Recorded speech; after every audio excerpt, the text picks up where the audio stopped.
and Anypoint Partner Manager.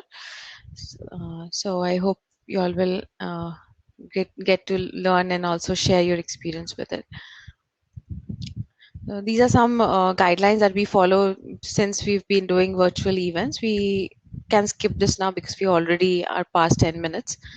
So it's just that this particular tool that we are using, in case you are unable to mute or unmute yourself, you can just type it in the chat. We'll help you with it.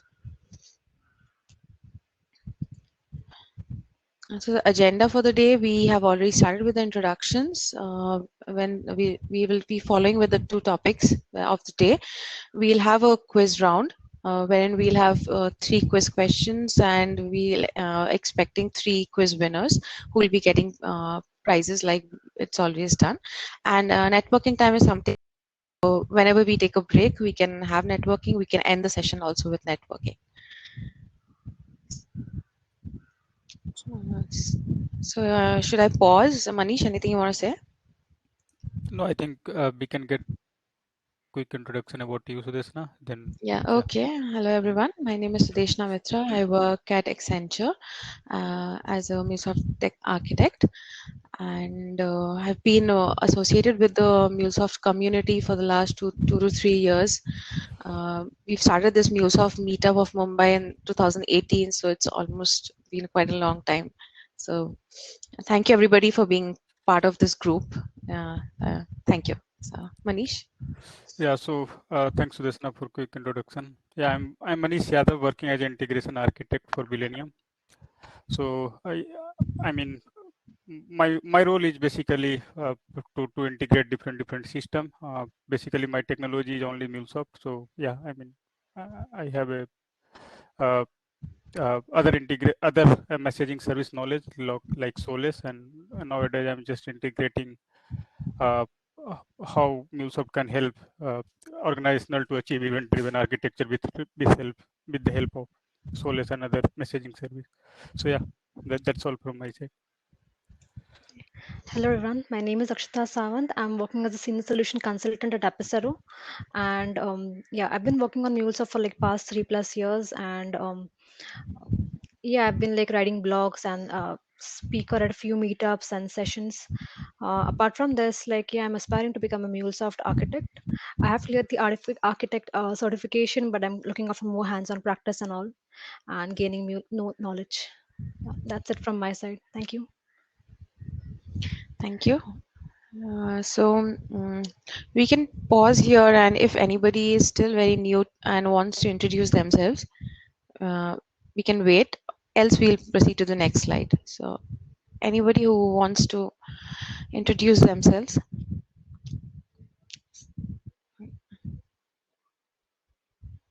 Sorry. Okay, I'll move to the next slide.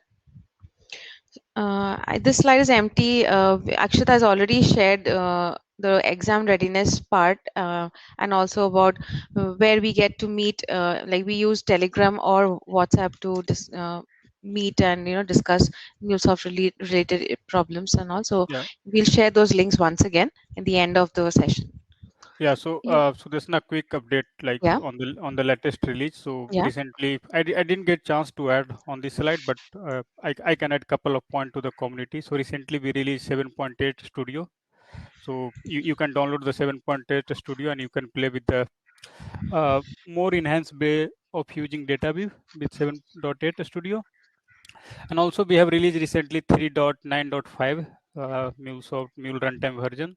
So if you are on Mule 3.x, then try to migrate either on 4, or if you want to stay with 3.x, then migrate your application to 3.9.5. So yesterday itself they have released the new Mule runtime. So these are the two update basically. I didn't get chance to add, but yeah, later we will add an update. We can share it in the chat also, Mhm.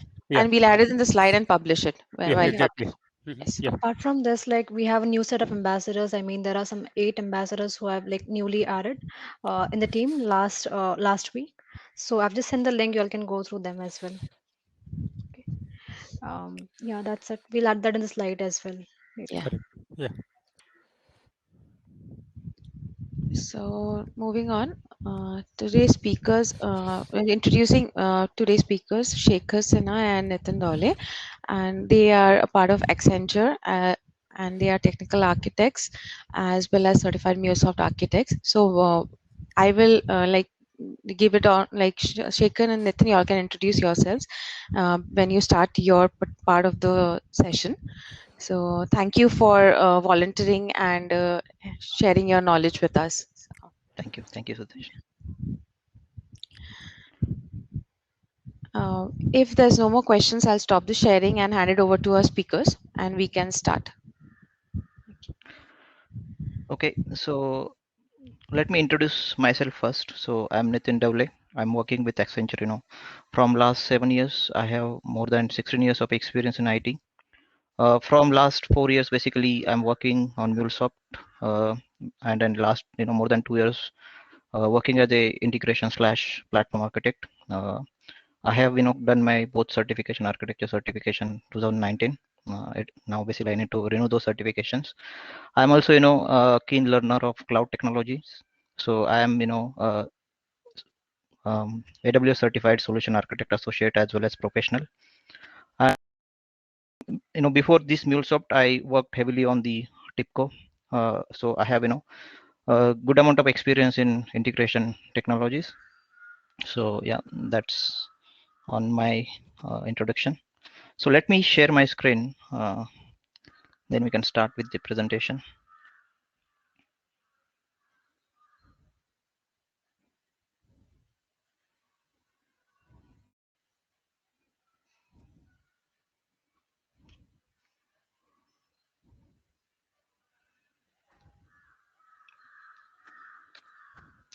Let me know once my screen is visible. Okay. Okay. So yeah. Nitin, you can just hide this stop sharing part. I mean. Yeah. Sure. Yeah. Mm-hmm.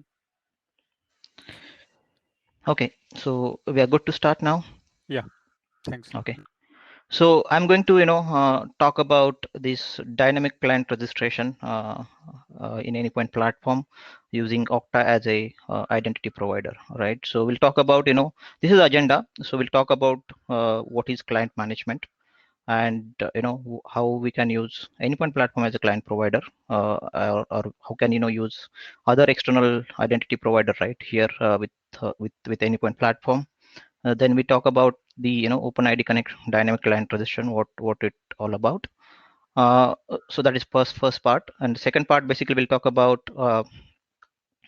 how to set up authorization server in Okta, right? And then once authorization server is set up or configured in Okta, then we can talk about how we can configure Okta as a client provider, right, in Anypoint platform.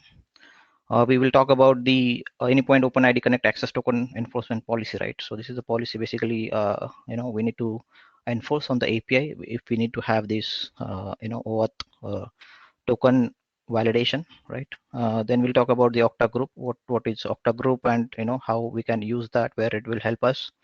And then we'll talk about the Okta access policies, right? So there are different policies basically we have to apply in Okta to make sure, right, the correct scope is attached to the respective client application. And then we have Chandrai, basically she will show us the demo on this.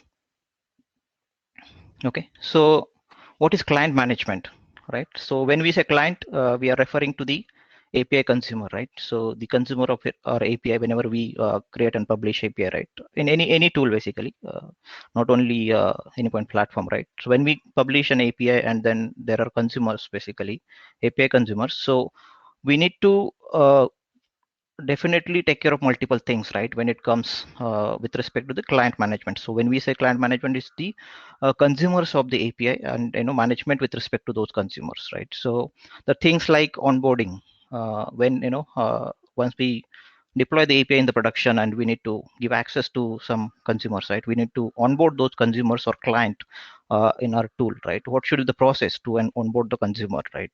And once we onboard the consumer, as part of that, we need to grant access to those consumers. So what should be the process to grant access?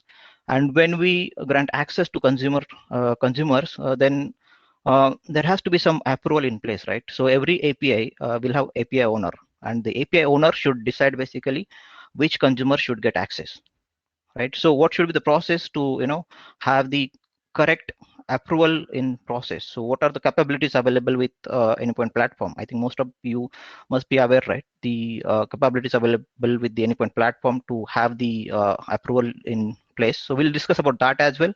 But apart from the capabilities provided by Anypoint platform, what are the other things basically we need to have in place to make sure, right, access is provided to the right consumer?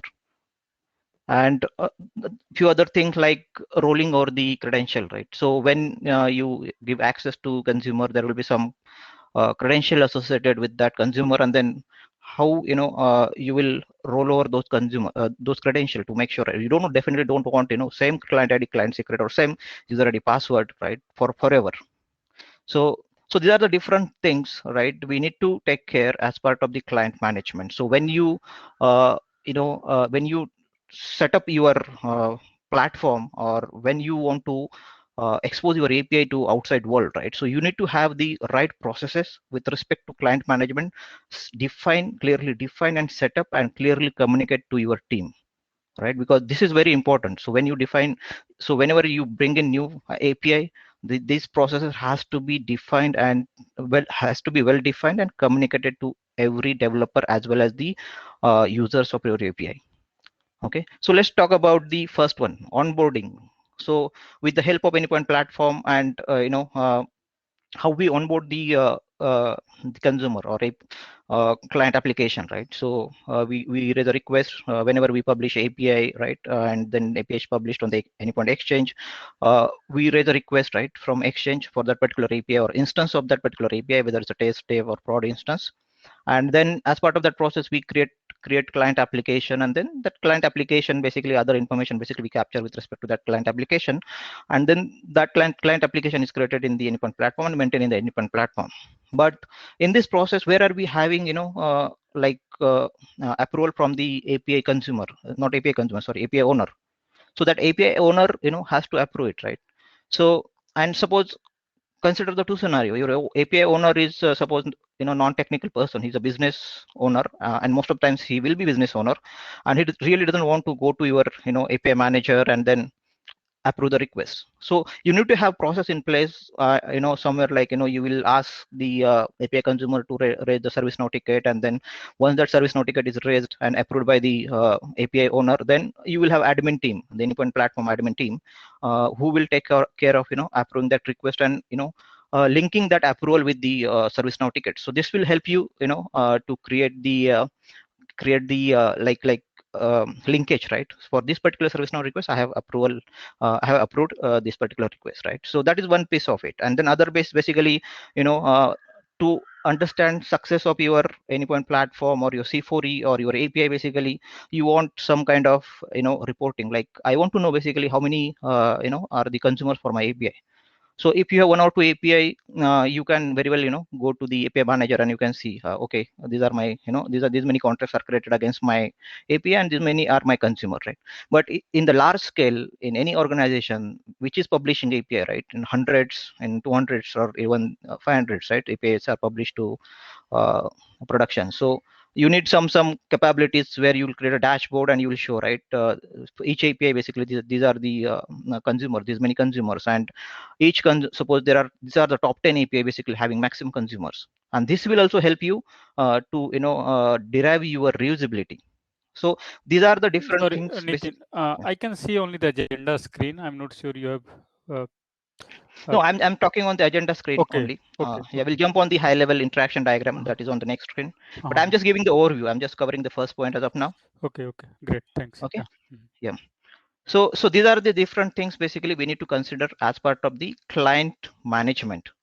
And these are the points basically will definitely help you to take your C4E or your practice, right, to the success. Okay, so that is what I want to give the brief overview, what all about client management and where it will help, and what are the things basically we need to consider as part of the client management. Okay, and so for the client management, definitely the identity provider will come in picture, right? So when we talk about the consumer, right? So it is the identity, right? Identity of that particular consumer we need to maintain somewhere. So we can use Anypoint Platform as an identity provider, or we can integrate our Anypoint Platform with external identity providers, right? So take an example of client ID enforcement policy, right? So as part of that, when we request access to our API instance, once that access is approved, Anypoint Platform generate the client ID, client secrets, and that is maintained in the Anypoint Platform. So this is where Anypoint Platform is working as a client identity provider for that particular client. And when we talk about the external identity provider, like the one Okta, which we are going to cover today.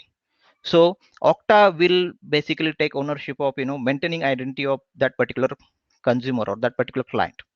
Okay, how it will do that, we'll discuss that in the next slides.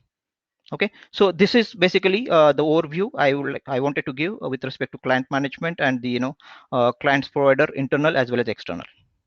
And then OpenID Connect Dynamic Client Registration. What is the OpenID Connect Dynamic Client Registration? So OpenID Connect Dynamic Client basically is the extension of OAuth 2.0. I can say it's like a identity layer basically, which is built on top of OAuth 2.0 protocol. Right, it's a protocol basically which is used to validate the identity of the consumer or of the entity. Okay, and what dynamic client registration means? So take example of client ID enforcement, right? We create the client application in Anypoint Platform, and as I said, client ID and secrets is maintained there itself. What about when we use Okta? So when we use Okta, definitely the process to access API or request API access start with the Anypoint Exchange, right? It has to be initiated from the Anypoint Platform. So when we create client application, as part of that process, we create the client application, right? And that client application basically, when we use external identity provider, the same client application needs to be created in the external identity provider as well. So with this client dynamic client registration, basically that creation of client application, right, in the external service external identity provider is seamless. You don't need to take extra steps. So there are, as part of this dynamic client registration, that process basically, the identity provider expose some APIs, basically to register client. And with Okta, basically Okta supports those APIs, and Anypoint Platform has the explicit support for the Okta. So whenever we create any client application in Anypoint Platform, same client application basically will be created in Okta seamlessly. You don't need to take any extra step to create client application in Okta. So we'll see that how it is creating. As part of demo, basically we'll create one client application in Anypoint Platform, and then we'll see how it is reflected in the Okta. So Anypoint Platform support 3 identity providers, right, with this dynamic client registration. One is Okta, another is OpenAM, and there is Salesforce. So Anypoint Platform has explicit support for this identity provider to implement the dynamic client registration. Okay, so now I will so this is the first overview I wanted to cover. So I will now jump on the next slide. If you have any question, feel free to interrupt me. Okay, otherwise we can have question to at last of the session. Okay, so this is the high level interaction basically, which is going to happen between your identity provider, that is OAuth 2.0 server, that is Okta. We have then API consumer, we have MuleSoft control plane, runtime plane, right? So these are the 4 main components basically involved in this dynamic client registration as well as OAuth 2.0 integration, right? So as I said earlier, it start with the first step, right, where and assume basically the initial setup is everything is done. You have applied the policy on your API instance, and then someone wants to access your API, right? So it will start with that first step. So for that basically we will request the access from Anypoint Exchange, right? And then as part of that we'll create the client that particular client application, and will provide other information as well. So as soon as you initiate that process, you start creating the client application and you submit, right, that change. What Anypoint Platform does, it make call to Okta OAuth server, right, by the API exposed by consuming the API exposed by Okta, and it register that particular client application in Okta. So that happens implicitly. You don't need to do anything extra for that. So Anypoint Platform implicitly make a call to Okta, Okta registration API, client registration API, and as part of that, it gets the client application created in Okta. And even the client ID and secret is generated by Okta in this case. When we use identity provider other than Anypoint Platform, the client ID, secret, or the credentials basically are generated by that particular identity provider. So in today's discussion, basically, we are talking about the Okta. So when client application is created in Okta, right? So Okta generate the client ID, client secret. It pass that client ID, client secret to Anypoint Platform, and then Anypoint Platform show those client ID, client secret. So that is the first step. So the first step is basically to get the client application created, right? So once client application is created, it will have the credential, and those credentials will be shared with the API consumer, right? So once API consumer have those credential, what it will do, it has to first get the access token, right? We are talking about the OAuth 2.0 here, right? So it's with respect to the access token. So once the credentials are shared with the API consumer, API consumers needs to, the first step they have to do, they have to get the access token by calling the Okta access token API, and they need to pass the credential as well as the grant type. So there are multiple grant types associated with OAuth 2.0, but we are going to cover only the client credential here, right? So these info and the scope. So these are the three things basically the API consumer has to send to OAuth 2.0, that the Okta API server. And once these details are passed, the Okta will then what will do, it will check the credential, it will check the scope, and then if everything is fine, it will issue the access token for that particular scope. Okay, so where the scope is coming in picture. So this one basically the scope will come in picture when you need to give the resource based, you need to implement the resource based authorization, right? So authentication is fine, you have client ID, client secret, you have token, right? So that with that basically you will authenticate the user. But if you want resource level authorization, what I mean by resource level authorization, suppose for example in your API there are two resources or one resource with multiple method implemented, and what you need to do, one resource basically you need to give access to only one consumer A, and then other resource should be accessible only consumer B. So you have one API, two resources, and you need to give access at the resource level. That is where the scope comes in picture, and then that will help you to implement the resource level authorization, right? So when you request the token, you also need to tell for which scope that token needs to be issued, and we'll see basically where that scope will be used, right? So once the token is issued, then that API consumer basically what it needs to do, it needs to pass that token when that consumer makes call to MuleSoft API, right? And when we create API instance and we apply the policy, we'll show you that basically how to apply the policies and what configuration we need to make. So when we apply the policy, enforce the policy, that time we need to mention the scope. Okay, this is my resource and this is the scope associated with my resource, right? So every scope basically you need to associate every resource, you need to associate a scope. And when this API consumer pass the token while making call to the API, it first come to the API gateway, right? So API gateway basically there are multiple options basically how to deploy the API gateway, but the common one basically you will deploy API gateway along with your application on the same node, right? So when API consumer make a call to your API by passing that token, it the first reach to API gateway, and where this policy will get executed. So we have applied the OIDC OpenID Connect token enforcement policy. That policy will get executed, and what that policy will do, it will get the token from the request, and then it will pass that token to the OAuth server to validate that token, whether that token is valid or not. Once token is validated, it will check the scope, whether the scope attached to that particular resource which that API consumer want to use, whether that scope is matching with the scope received in the token, right? If the access token validation is successful, or the scopes are validated successfully, then only the request will pass to the backend API. Okay, so these are the 5 steps when we talk about OAuth 2 or dynamic client registration, right? These are the 5 steps at high level involved in that particular end-to-end flow. Okay, Nitin, quick question. So these are 3 individual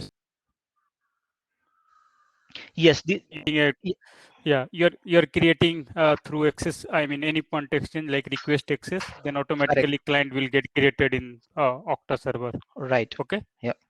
And the second step will be passing this client ID and client secret by the API consumer to the API gateway, so that API gateway can call the auth server to validate the token, correct? Right. So these all are, I mean, all the 5 step is nothing but executed in three So step, like independently, first, so that is right. yeah. So first step basically, as you said, that is separate one. Second step, separate one, and then 3, 5, 3, 4, and 5. Those are happening as all together. Correct. Yeah, that's correct. Yeah, thanks. Yeah. Any other question? So guys, I mean, you can ask the question because we don't want meetup to be in in webinar mode or something. So you can just interact with the instructor, and you can get your question clarified on the fly. Yeah, we definitely want this to be interactive, right? So we don't want it in one way. So yeah, let me know if you have any question. Hi, Nitin Chandra here. Yeah. Good afternoon. Basically, it's interesting to see the different options available, especially the fact that Okta is one of the more closely or well connected with.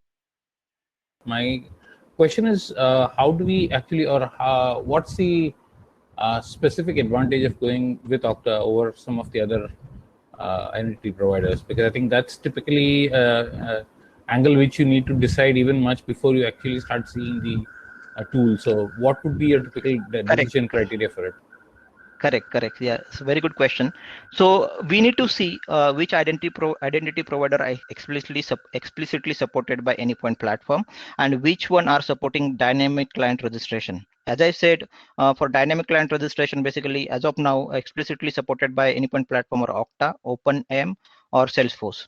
So with the dynamic client registration feature, basically what extra you get, basically you don't need to worry about creating explicitly client application in the identity provider side. So you create it you initiate that in the Anypoint platform, you will have the client created in identity provider as well, and there will be some tracking basically, right? Because same information of the client application, same client will be exist in your identity provider as well as in your Anypoint platform as well. So that will help you from reporting perspective, or you want to generate any report to know basically, right, which are the consumers basically I have for my API. So those kind of reports you can generate, and it will also to do extra validation, because same credentials are present in your Anypoint platform as well as at your Anypoint identity provider side as well. So we'll talk about a couple of those validations when we go through the demo. But as you clearly clearly pointed out, this is upfront decision basically you need to make by looking at and the main thing basically you need to cover what you already have in your landscape, right? When you are talking with any client and you want to propose for the identity provider, you first thing basically you will do what is there in their current landscape. You definitely don't want to introduce the new tool, right, in their landscape. So understand what is there, and then if they don't have, then definitely you can think about multiple options, and then pros and cons, and then you can decide on which one best suitable for that client. Absolutely, yeah. Thank you so much. Yeah, because I think primarily it's all a question of what works best in this scenario. So there are criteria and everything, whether it could be security, it could be analytics, reporting, or whether it could be just simply cost. Of course, it's not simply cost, because cost is probably many times the only driver. But even if for a minute you take it as a secondary thing, all of these pretty much play a very big role. And then of course the other equally important aspect is are these good for the local regulations? Whether they are actually utilizing, or are you sharing too much of data, or is it too much of data available to them to control what is being shared with Okta, or for that matter any of these tools? So where does the control lie? So a lot of these things will play a role. So this, I think, is very important to understand upfront. Yeah. Correct. And nowadays this is a must to have, right, for the APIs which you are exposing to outside world. So within organization, if you are exposing API within organization, I think still you can go ahead with the Anypoint platform as a identity provider. But if you are exposing API outside world, definitely need to have some client provider basically added to your landscape. True. Thank you so much. Yeah, no problem. Thank you. Okay, so let's jump on the next one. So we'll talk about what configuration we required in Okta to have this implemented. Okay, so we need to start with the API authorization server. So this is the extra licensing you need to buy whenever you want to, because these are two things, right? One is you can use Okta for the client application management, or you can use Okta basically for your user management as well, right? Suppose you want to have your Anypoint platform user authenticated through SSO, single sign-on through Okta basically. So that use different feature of Okta, and this authorization server basically for the client management or API authentication. Basically, you require that this separate licensing or API authorization server for the API authorization server. So what you need to do, you need to first create the API authorization server in Okta. So you can see here, basically, we have created Anypoint platform, right? The name of the server, basically, we have given Anypoint platform, but you can create multiple servers. Even for, now basically recently, right? Anypoint platform started supporting multiple client provider, right? In single organization. So you can have multiple client provider configured in Anypoint platform, and here basically you can go for one authorization server, API authorization server for your all environments, or you can want separate server for the production, separate for the sandbox. You can even do that. You can have different a server created here, and then Anypoint platform basically you can configure multiple servers, and then you can accordingly link those servers to your respective environment. So we will talk about that where to link this authorization server or the client application provider with the your environment. We'll talk about that. But the first step in Okta, you need to have the authorization server created. And once you create authorization server, basically it will give you the metadata URL. So it will generate the metadata URL, and you need to open this metadata URL. And if you open the metadata URL, it will have information like this.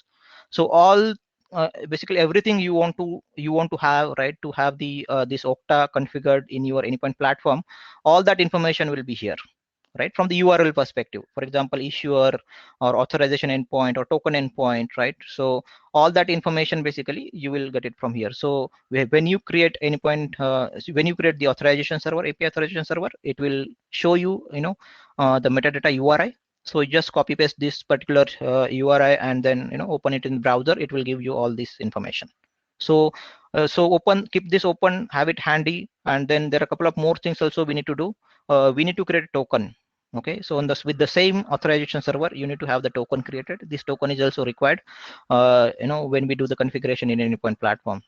Okay, and the last thing, basically, you need to have the application created, right? Because when you need to interact with the authorization server, for example, to get the token validated, right, you need to make a call to Okta API. So there basically you require client ID and client secret. So you need to create one application here in Okta, right, for Anypoint platform, and then just have that client ID and client secret handy. That we will require in the next step. Okay, so these are the three steps. I hope everyone clear with this. Create your API authorization server first, then create token, and then create the application for Anypoint platform. And this application, once you create this application, you will have the client ID and secret. Okay, so once you have this information ready, switch to Anypoint platform, right? This option, client provider, select this option, add client provider, right? And then there will be there will further option. Basically you need to select dynamic client registration, right? There are three options basically currently supported in Anypoint platform. Open, you can go for the OpenAIM as your identity provider, Ping Federate as your identity provider, or you can go for the OpenID Connect dynamic client registration, right? For this particular session, we are talking about only the dynamic client registration. So once you do that, it will open screen like this, and here basically you need to provide all the information. On all this information basically you will get from that metadata URL, and also the client ID and client secret. This is the client ID and client secret of the application created in Okta, right? So it will be client ID and client secret with respect to that, and the token basically you will use in this authorization header. And these are the URL, authorization URL, token URL, and token introspection URL. So these are the URL internally used by Anypoint platform, right? While registering the client or client application with Okta, or getting the token validated with Okta, or getting the additional information about the token, right? So these URLs will be used implicitly by the Anypoint platform. Okay, so once you have this configuration done, the next step basically what you need to do, you need to attach that identity provider with your environment. So you go to your environment list, select the environment. Once you open the environment, there will be option. Sorry, Nitin, if you go to the previous slide. Yeah. So if you see the client ID and client secret tag, token, introspection, client. So this is basically you are giving access to any platform to call Okta API, right? Through this client ID and client secret?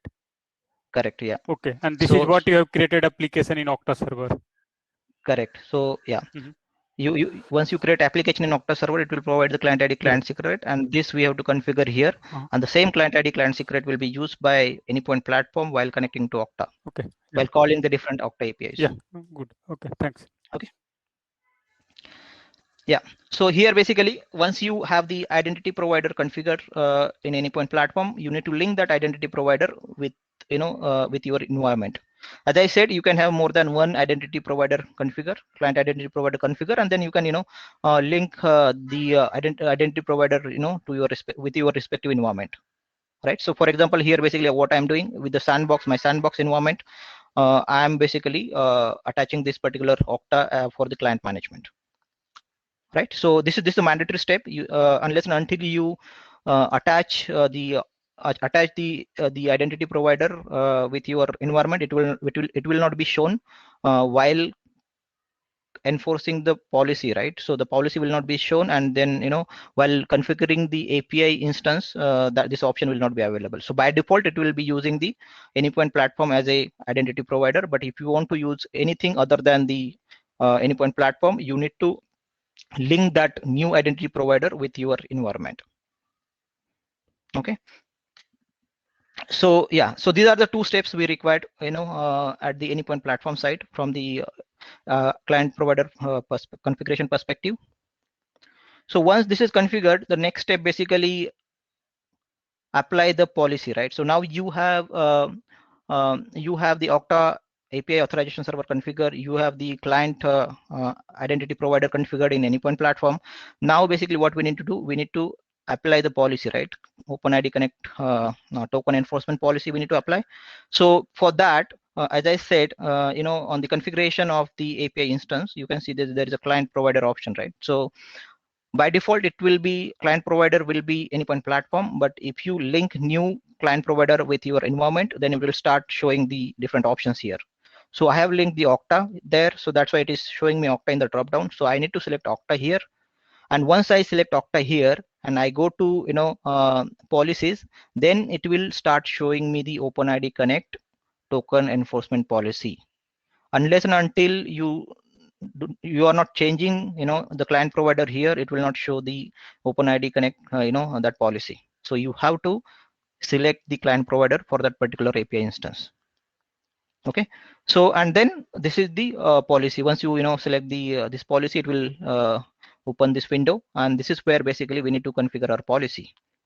So the first is the scopes. As I said, scopes plays very important role. We require the scopes defined when we want to have the resource level authorization, right? So you will create scope, and it's a free text basically, but you can define some rules, like you will always have read, write, read, create, update kind of scopes, and then separated by colon with the your resource name. For example, the best practice is, for example, I have employee, right, and I'm doing two operations with employee resource like read and write. Suppose I have get method as well as the post method, so I will have scope created like read colon employee or create colon employee, right? So it's a free text, you can put anything there, but it's always good to have some naming convention and standards predefined for the scopes.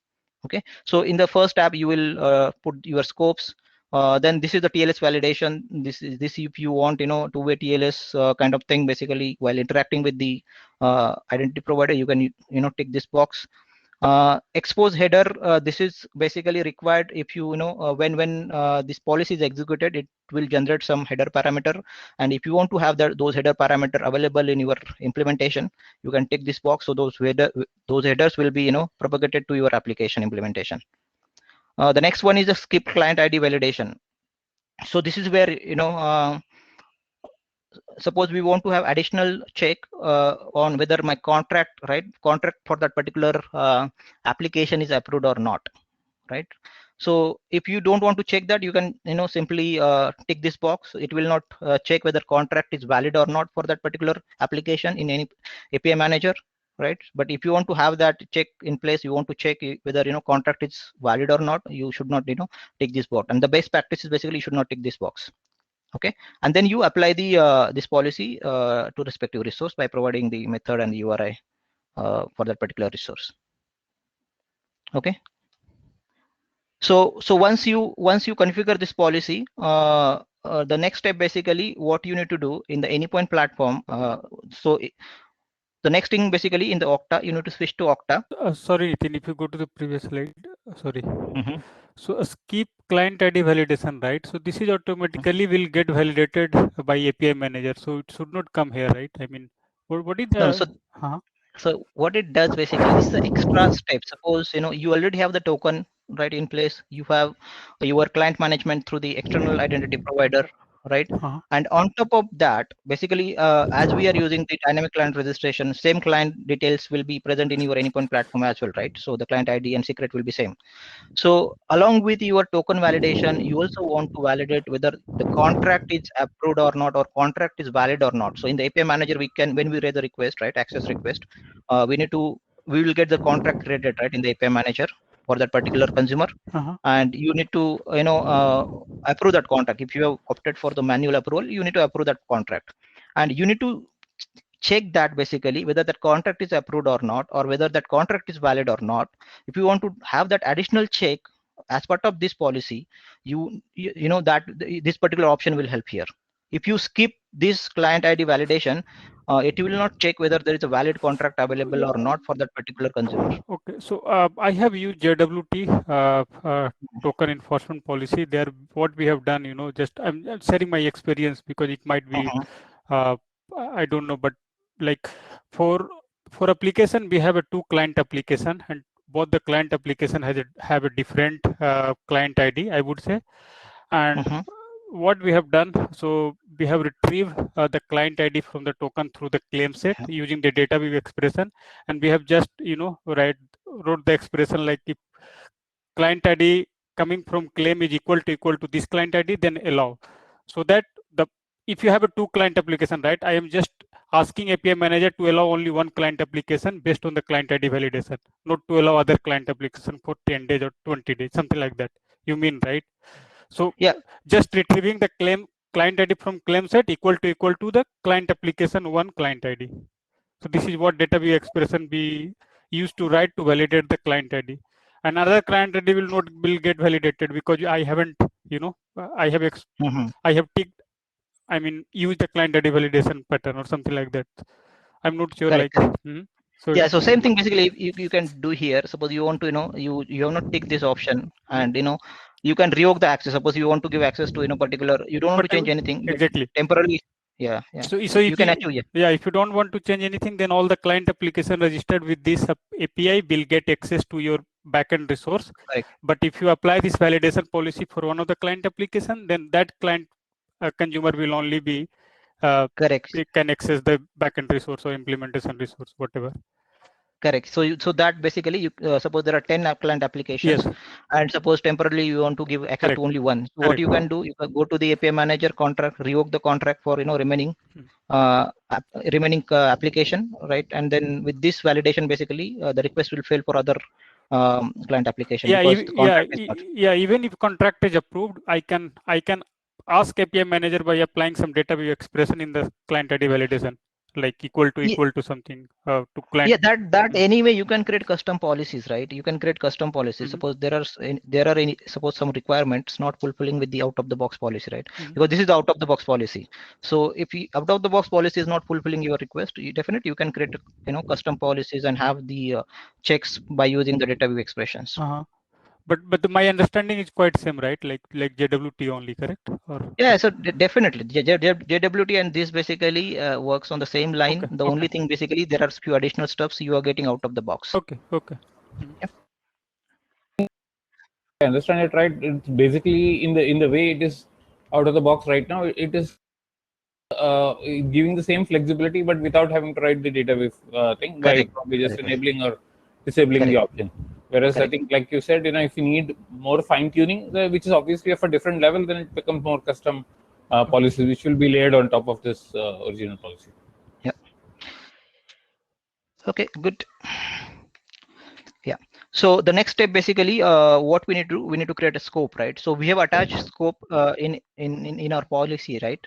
So the same scope, basically, we need to create in Okta. So the next step, basically, create the required scope. For example, I have shown one example here. So these scopes need to be created, and once this scope is created, we need to attach this scope with the client application. So how to do that?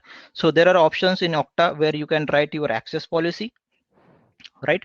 So with the help of access policy, basically what you can do, you can attach scope to particular consumer, right? For example, here, the client is basically Magento web shop, right? -dev. This is the consumer application, and I have attached multiple scopes here to this particular application. So when this particular, and we'll see in demo as well, so when this particular application request access, when this particular application send request to get token, right, the scope also needs to be passed in the request, that access token request, right?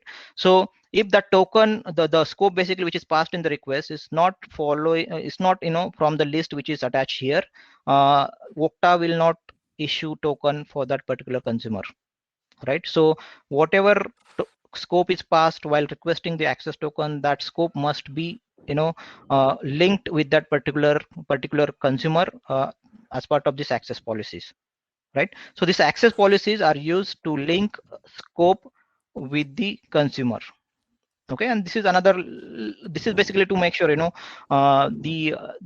consumer application is requesting access for the required scope, not for the scope not relevant to them. Okay, so this is where we have the access policy in Okta which we can use, right? So these are the two steps basically we need to do. Well, this step basically we need to do for each and every consumer application, right? So whenever there is a new consumer application registered with Anypoint platform, and it required access to different API, you need to have the scope created here. You can use same scope across multiple client application, but you need to have the scopes linked to that particular client application. Okay, so this is what I want to cover it. I will just show you the okay. So this is what we have, authorization server. If you go to API authorization server, and then this is where from where you can create a token, right? And then then basically I'll go here. I need to cover one more point, and then I will hand it over to Chandrai for the demo. If I open this my authorization server,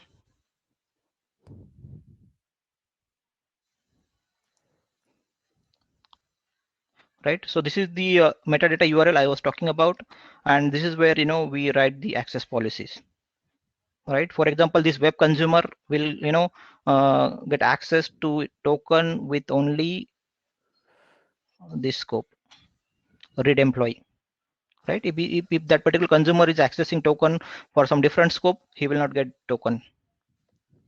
Okay, and these are the scopes where you can define your scopes.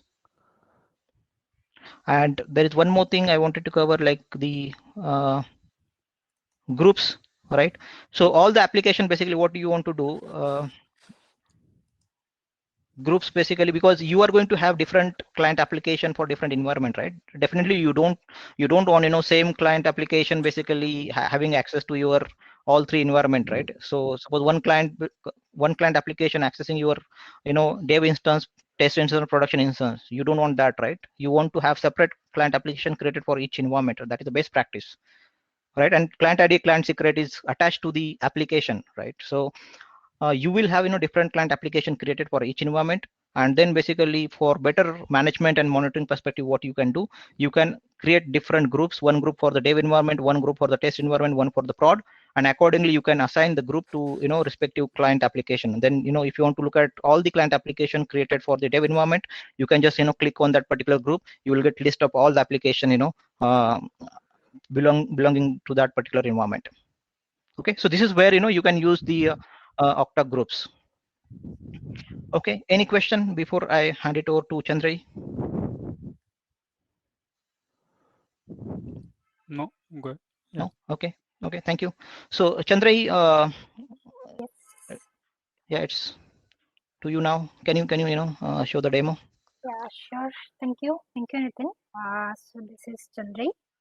I'll walk you through over a sample demo that how we implement this client dynamic client registration through Okta. Let me share my screen.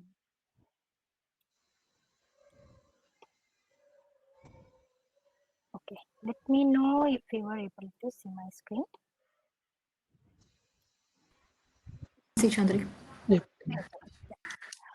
So basically, when we are starting to implement, so as already Nitin provided all the details that how we configured. Now, once our API is ready, as we know, our API will be ready with our API spec, right, in the RAML through Design Center, or if you have developed in your studio also.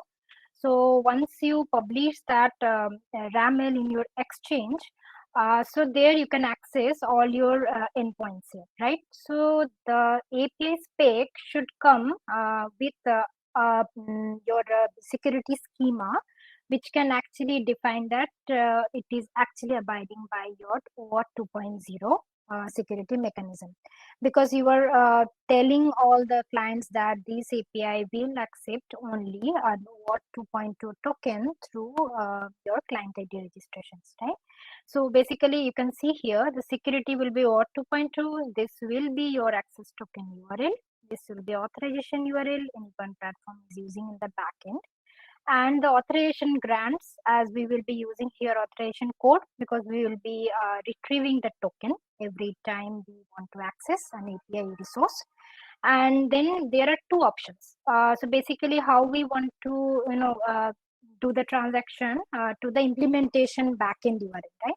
So there are two ways. One will be your access token. You can pass it to the query parameter, but that we don't use it much because of the obvious security reasons. So we go for more secured option, that will be in the header, the authorization token.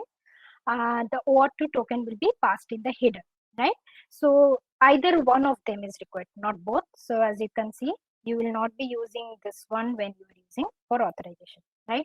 So there are a couple of predefined error codes you can get because of this security authorization process. So this will be 401, the standard HTTP process for unauthorized, and 403 for forbidden. That I will show what are the cases you might get that and how to handle it.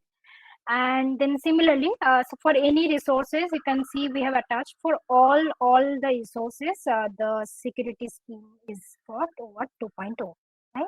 So now your app is deployed, right? Your app is deployed here, and it has the API auto discovery enabled, which we already do for all the API instances, and it is discoverable in the API manager.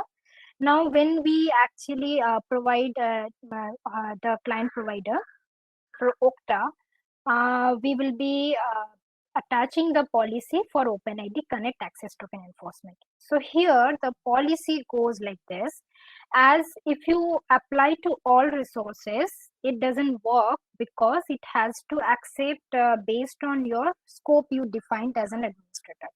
Because I want only, for example, my web apps, which should be able to only retrieve the data in my backend. They shouldn't update or create any new data because they're not authorized to do this, right? But my admin or some of the backend services are authorized to do some of the creation, updation, this type of operations, so which is actually going to post, or you can apply for put also, right? So once you apply this policy on a separate one, you will be able to see that your client registration for this resource will be only scoping to this, right? For this type of resource where we have get. When you have post, you can see here, this will be only authorized for right employee. because I'm not giving access to this resource to have any other scopes, right?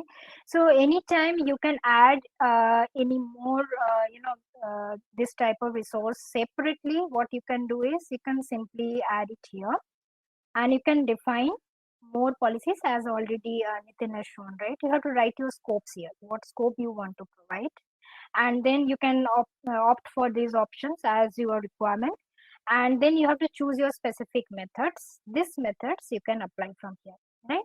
And you can already see your preview resource mapping also. Once suppose you are selecting put, right? So, and suppose I have employees, and that is already having, right? So this type of options you can select here, and once you apply, this will be applied only to your specified scope here. So like this, you can apply on your resource level authorization, right? Now, once we go for the exchange, right? So this is the where we normally request for access to any of our APIs, right? So as you already show, this one, we had our API.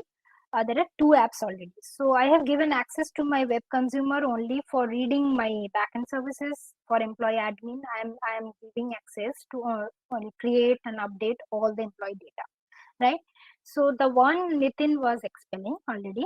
So when you are creating here any application, suppose I am creating a new application where suppose it's a new customer coming, right? So I have an online portal customer, right? So this portal customer, I am telling that it will be granting type, and I want an access authorization grant code here, and you may opt for this URL or not. This is an optional thing, but if you are already knowing from your directory, you can do.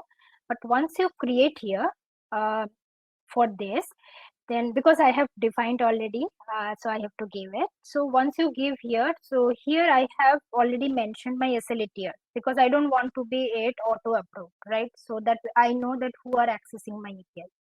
So here I'll be already selecting my standard, where I am selecting per second only till 100 requests is allowed, okay, for this application. So once I'm requesting access, as I know, it will be going in my API manager contract for the pending approval, right? So here, once I refresh, right, you can see automatically it is coming here. So this is now registered in Okta. Once I will approve from my Anypoint platform, here, this app will be able to access to my API through the tokens provided by Okta server, okay? So only one thing it will be needed here is there is an extra additional thing, because for this demo we are going for a client credentials, right? Grant type is client credential. So I'll be editing it and I'll be assigning it to client credential mode, right? And obviously this all I have already selected that all my servers will be requiring my consent. That will not be taken any auto approval, right? So I'll be saving it. So now this app, if you want to provide to your any other already existing scopes, that you can do, as already Nitin has shown, the Anypoint platform authorization servers are there. If you want to assign this app to any of your existing scope, you can do it here. So you have to simply add here. Suppose I am giving access to my online portal only to read employee scopes. I'll be updating my policy. Now these two apps will be eligible for reading any employee data, right? So now all my policies are in place, all my client credentials are in place, they are attached to it. Now suppose original my applications are coming for the transactions to my API. So first step from them, as already you have seen, the step will be to acquire the access token, right? So access token will be given to them through the token URL that they can already get from the exchange page. So token URL will be this. Two additional things will be required for them, because they will know that I am giving them grant for client credentials currently, right? And what are the scopes they have? So they are having scope for read employee, suppose, and for this example, I'm taking for suppose web consumer. So they know that they're only authorized for read employee, right? So they will be sending a request to my server. So I'll be getting one token, right? So this token, of course, you'll be able to see what scope this token is returned. and you can see how much time it will expire. So currently it is set up for 1 hour. So 1 hour will be there, and this token is a bearer type token. Okay, so once you acquire this token, and of course for acquiring this token you have to put in the authorization mode, because we have taken the client credential as a basic auth mode, right? So it will go your client ID and client secret, which already you have acquired where you're requesting the access in your API portal. That client ID secret you have to send here, so that auth server will know that what client you are, right? So once it is done, you have to take this access token and you can pass it to your actual implementation URL, right? So suppose someone is coming as a back pathway, and they are not actually authorized for this type of access, right? So suppose I'm going to retrieve an token where I have already granted access for write, okay, but I'm trying to do it for read, right? So I'm trying to access it. It will give me access denied because the policy is violated. Why? Because I have passed in my authorization, this is for the admin client ID secret. Similarly, suppose if you want to retrieve token using your web applications client ID secret with right employee, then also it will give error because this is not authorized for right employee. Right? So that's how it is actually in backend. It is authorizing that which client is required for what.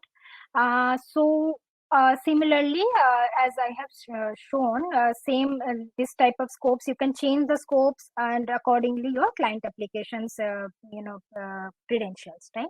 So once you have acquired the token here, I'll change to read employee, right?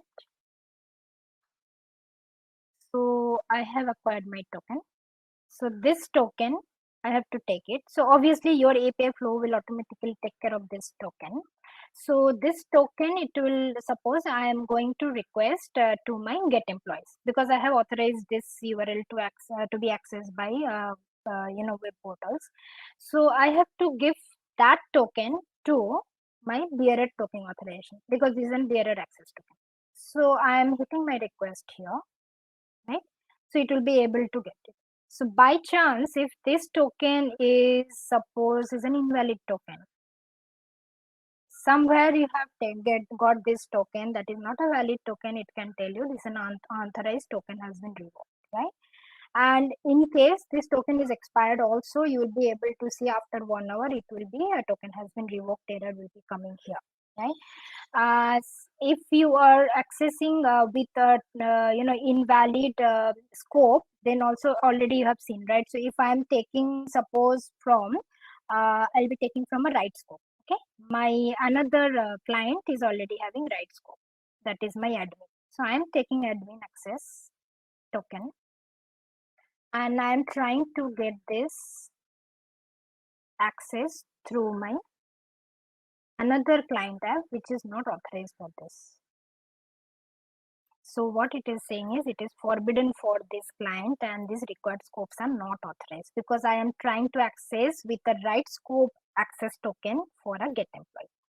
So similarly, now if I want to try to get access with my to the post method, which I have already authorized for the right employee scope, if I am passing this, my correct token here, we'll be able to see it is able to do all the requests fulfilled because it is authorized for this. So you will be able to see that it is passed to the backend and it has completed all the data and it came back, right? So similarly, you can do for all methods, all type of resources. You can, whatever requirement you have as per your security standards and however you want, you can actually, assign your required scope and policies here. And as you already see that the Okta server will take care of everything. So that doesn't have to do anything because it has all its custom rule defined. And only thing you have to do is you have to assign your clients as part of your admin job to all the required access policies what you have configured. So you can have your n number of basically policies here with basically the scopes which you want to do. So till now, any questions? Deepak has one question, and might be Nitin or Chandra, you can take it. Like, so question is, if you revoke the application access from Okta portal, would that be revoked from API manager as well? Okay, so that option, I think we already, so I can show how that option is done.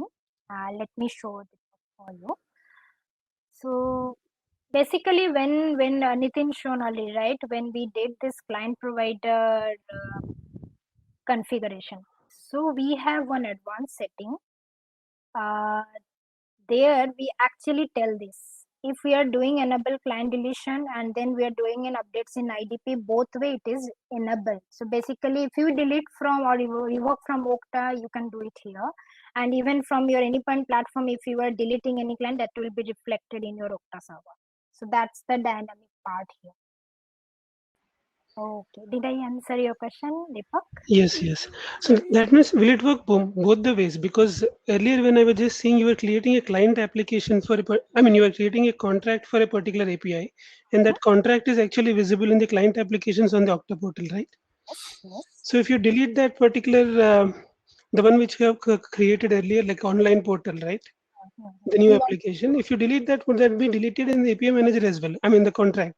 Wait, so I will be deactivating it, okay, for you. Okay. Okay, let me go here and I'll be going to my API manager.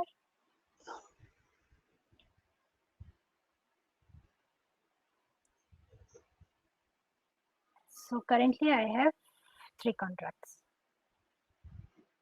Sorry, I have to change my screen 1 minute. I'm deactivating this. Okay, this is deleted. Okay.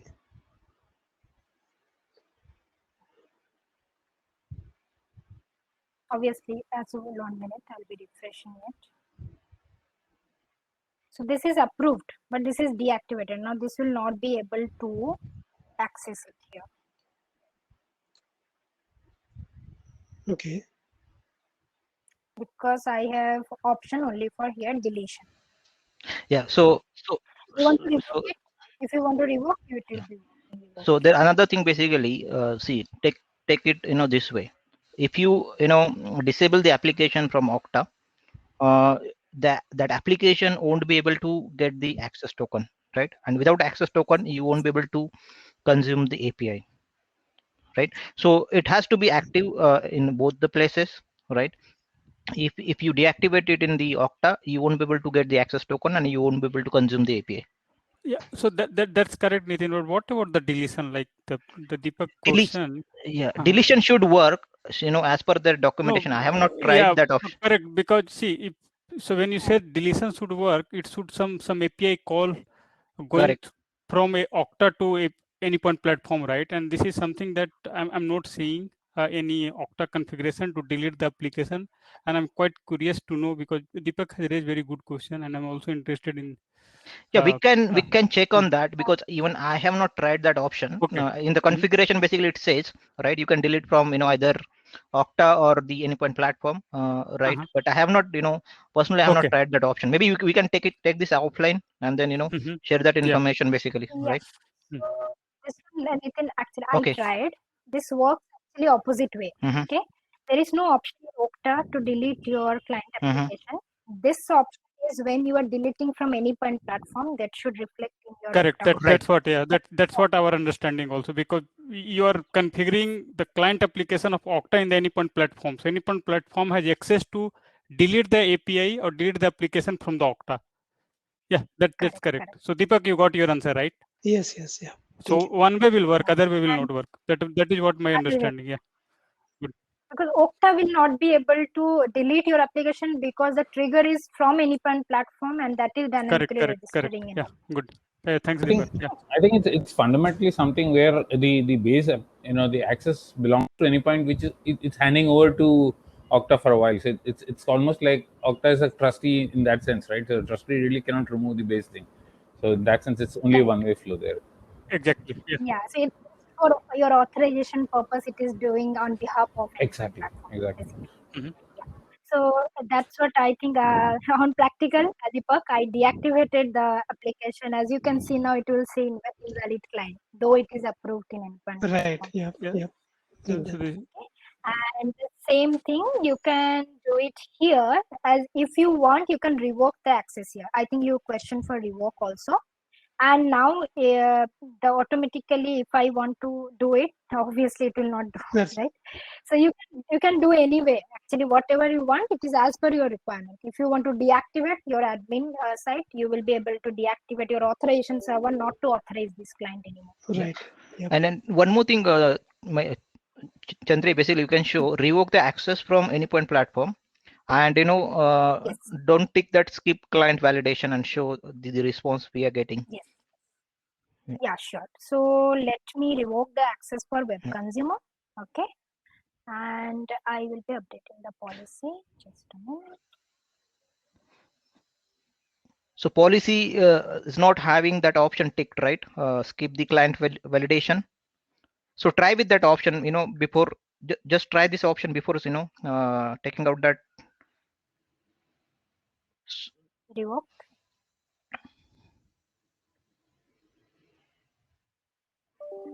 Okay, I will be assigning 1 minute. Yeah. I'll be restoring the access. Okay, and you want me to send through the Yes, same same client client, yeah. again? Okay, this is my web clients, I guess. Just a moment. Yeah, that's my web client. Okay, so I'll be sending. This is able to achieve because I have restored that, right? And now I will be revoking the access for this. Okay, I'm revoking the access. It will take some time.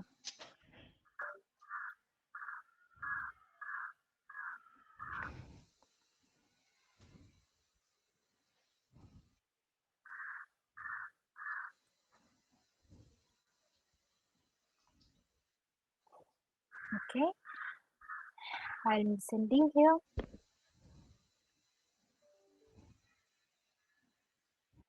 Okay, now it's revoked. It takes time, it seems.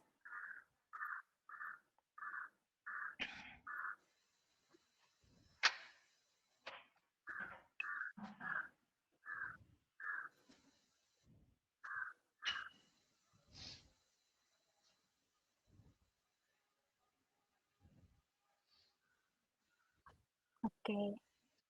So Nitin, skip validation, I think it's not directly worked here. That's the one because I can still No, can you go back access to the, so that tick box is not enabled, right? I think I deployed maybe a week. Can you go back I think to the policy configuration? yes. So you validate the TLS certificate and skip the, okay, yeah, this is when this should work basically. So now basically what we have done, we have revoked the access, we have revoked the contract for that particular consumer. And if you revoke the contract for that particular consumer, even if you send the valid token along with the valid scope, it will not allow you to access the endpoint because it will try to validate the client from the anypoint platform, and it will check whether there is a active contract available for that particular consumer in the API manager. If the contract is not active, it will not allow you to access that endpoint. So suppose I have got this token, I should revoke it. Actually. I'm trying to access my read and play with the revoke client. It is saying forbidden. Yeah. So Nitin, Yeah. you were trying to say, Yeah. right? This one, Yeah, right? invalid client, right? Because the contract is revoked for that particular client, and that is why it is giving this error, invalid client. Even if this client is having valid token with valid scope, but still not able to access the endpoint because the contract for that particular client is revoked in the API manager. Yep. But Nitin, this is not because of a skip client validation part, right? This is the basic fundamental. No, it is controlled through that checkbox.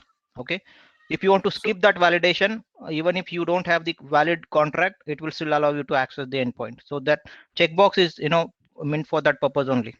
So what if I check the box? Check. Can you try, Chandrai? Tick that box. It will skip that step. It will just do the token validation and the scope validation. Really?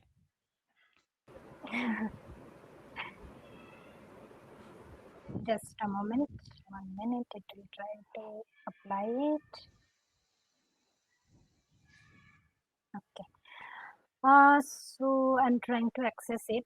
It's still invalid. It will take some time, right? You made changes in the policy. Yeah, So yeah. It will take 40 second minimum takes.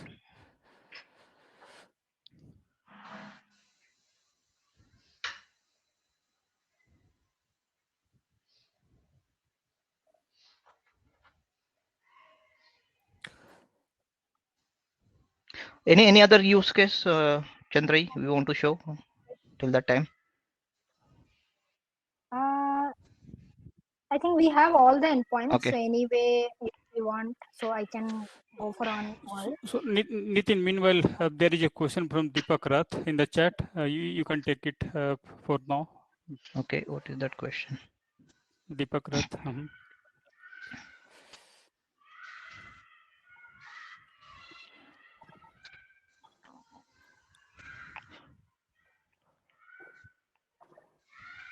Okay, so yeah, we need to manually, you can automate this task, not automate, but still because scope will be different for every client application, right? Every client application or every endpoint, basically, rather for every endpoint the scope will be different.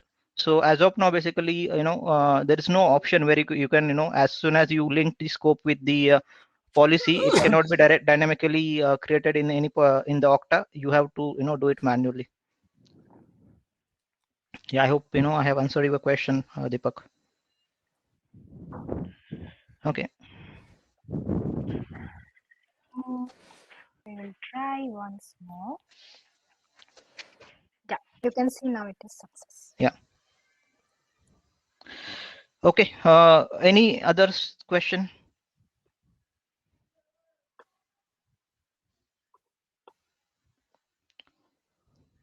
No. Oh, sorry. One question here, Nitin. Basically, the fact that it did not check right now, does that become a security weakness? Because that means although my contract has been revoked, it still allowed me to go through. Is that what is expected, or is it? I mean, in other words, what I'm trying to understand is it more than a recommended setup? Is it a necessary setup in that scenario? So they have provided this option. I definitely say, say this is a recommended must to have, right? But you don't want to have the control within the Anypoint platform, and we need to rely on the Okta only to control the access, right? In that case, basically you can tick that box. But I would suggest the recommended option should be to have that check in place. Even only if the contract is active for that particular user or consumer, basically, then only that particular consumer should be able to access the endpoint. Oh, that's great. Yeah. Yeah, because to me, it's like you have already given the. It's like how do I say this? It's like you have given a house on rent and you've given the key to that person.